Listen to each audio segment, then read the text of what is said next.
clings to Detective David Tapp as he exits the car.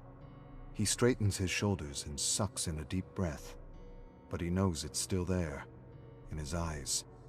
They always betray him. The stroll up the sidewalk to Mr. and Mrs. Serenko's home is brief. He wishes he could stretch it out, take each step slower than the last, but this was his choice.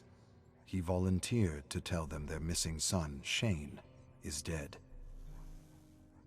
Should have taken the vacation. Could be on the beach frying up slabs of meat. What the hell was I thinking? He was so close to getting on that plane. At the airport, waiting to board, his wife's hand reaches out, locks her fingers around his, squeezes tight. He squeezes back without thinking. In his other hand is the coroner's report on the Jigsaw killer's latest victim. He promises he'll only glance over it, then stow it for the rest of the week. Female, 37 years old, fragment of a drill bit found in the wound on her hip. Unconventional design. Custom made for a company that went belly up in the 80s.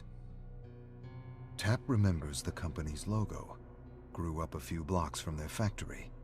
Could the place still be abandoned? It's too important to leave to someone else. He can cancel the plane tickets, take the loss, and try again in a few days. He turns to tell his wife. A tear streams down her face before he even opens his mouth.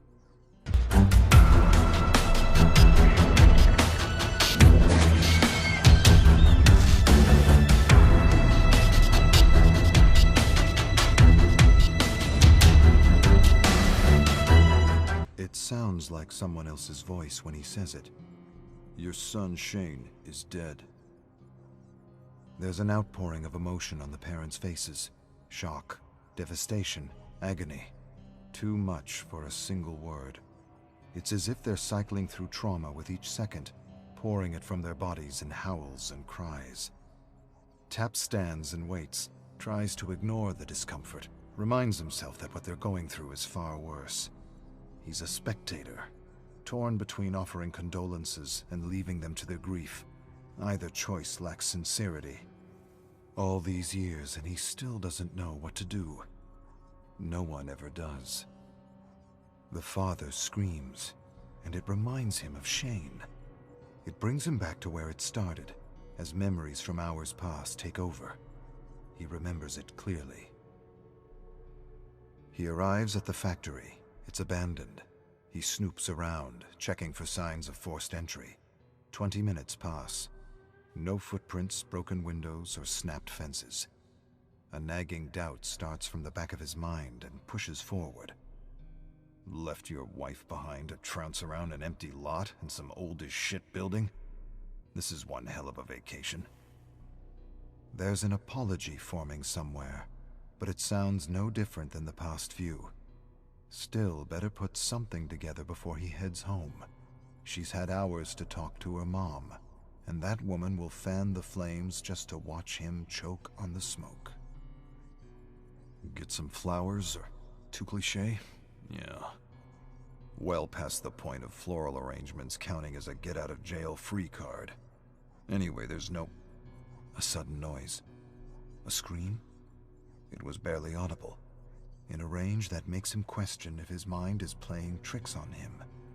Hold up. Don't rush this one. Take a close... screw it. He needs to be right about this. Close the case so he can go home, tell her it's over, he's sorry, he messed up, he's a bastard, that's behind him. He'll make it right, just stick around, he'll make it right. Shoulder up, he takes a running start and slams into a rickety door.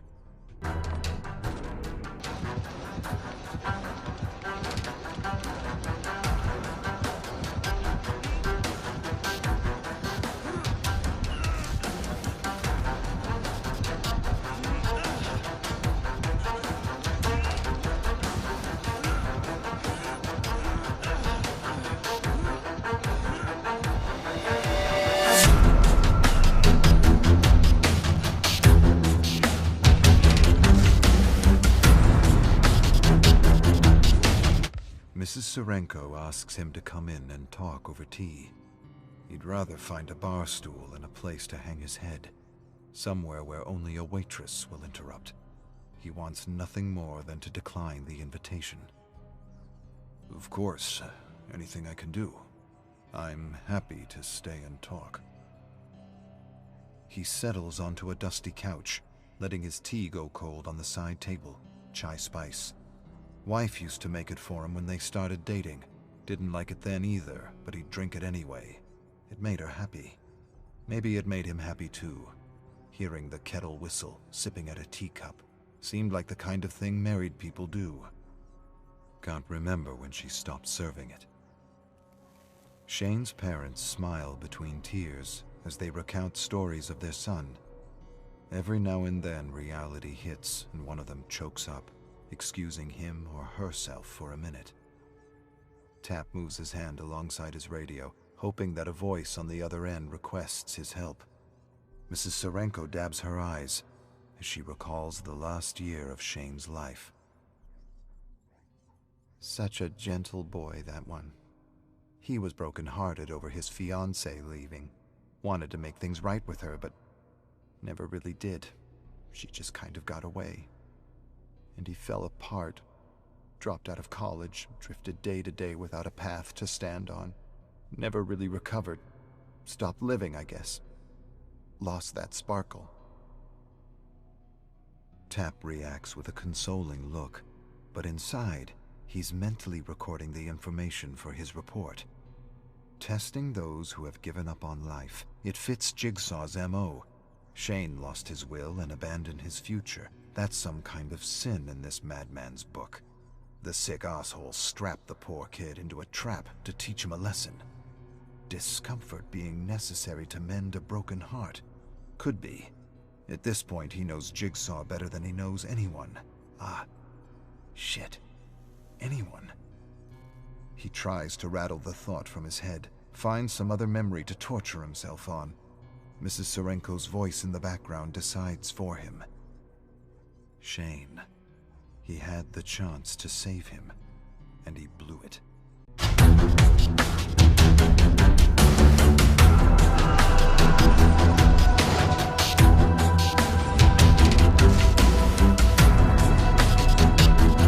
The scene plays over again in his head, beating against his skull like a bad hangover. His eyes adjust to the darkness of the abandoned factory. Slivers of light pierce the gaps in the boarded-up windows. Stale air fills his lungs.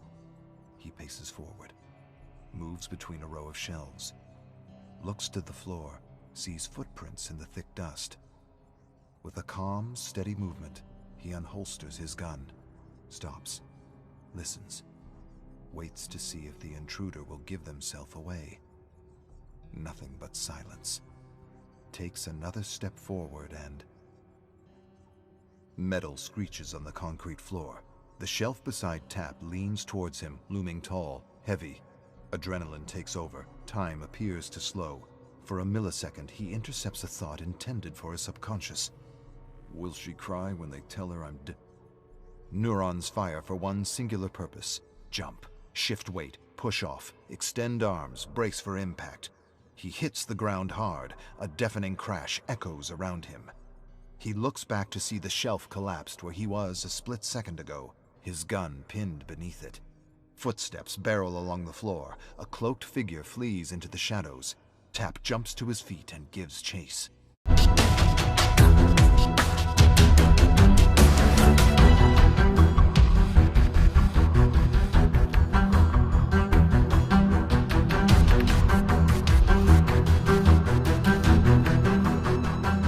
He sprints after the fleeing figure, trying to catch a glimpse beyond their cloak. He shouts to stop, knowing it's futile, but... Mr. Tapp? Officer? He's abruptly pulled from his thoughts. Mrs. Serenko patiently holds a photo out to him. He doesn't want to see it. He'd rather turn his attention to his tea, take a cold sip and stare at residue swimming along the bottom. He knows he can't. As much as the guilt rises in his throat like bile, he knows he has to play his role in this ritual. He takes the photo. A young Shane, dressed for prom, smiles at him. A bright, eager grin. But what Tapp sees quickly fades until all that's there is a murdered boy, pain and fear etched onto his face. Then he remembers. There was something else in Shane's eyes when he first saw him. Hope. The belief that maybe he would be saved. That one hurts most.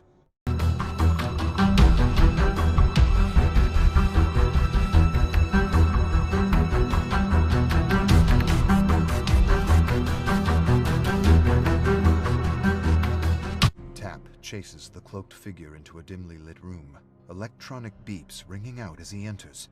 He stumbles, nearly freezing in shock at what's before him. A terrified young man stands 15 feet away, metal hooks piercing his back and arms, keeping him from moving. A jackhammer is propped in front of him, chained and locked to his neck and torso, its tip pointing into the left side of his chest. On the wall behind him is the picture of a heart, broken in two. A timer counts down, 45 seconds. Shane screams, stretching for a ring of keys dangling in front of him, hooks ripping at his back and arms. Blood trickles down his body. Tapp runs to him. "Hold on, kid. Breathe. Breathe. Don't move." Tapp grabs the key ring, picks a key at random, shoves it into the lock around Shane's neck, forces it. Nothing. Grabs another. Useless. Hands shake, looks at the timer. Another one. No luck. Footsteps patter along the concrete. The cloaked figure emerges from the shadows and makes a run for it. There's still time to catch them. Shane screams, his hurried breath making his words incoherent. Tapp looks back to him. "Damn, hold still. Almost got you." Another key that won't work. Or was that the one he tried before? That can't be right. Which? The cloaked figure races towards an emergency exit. There's no time for Tapp to think.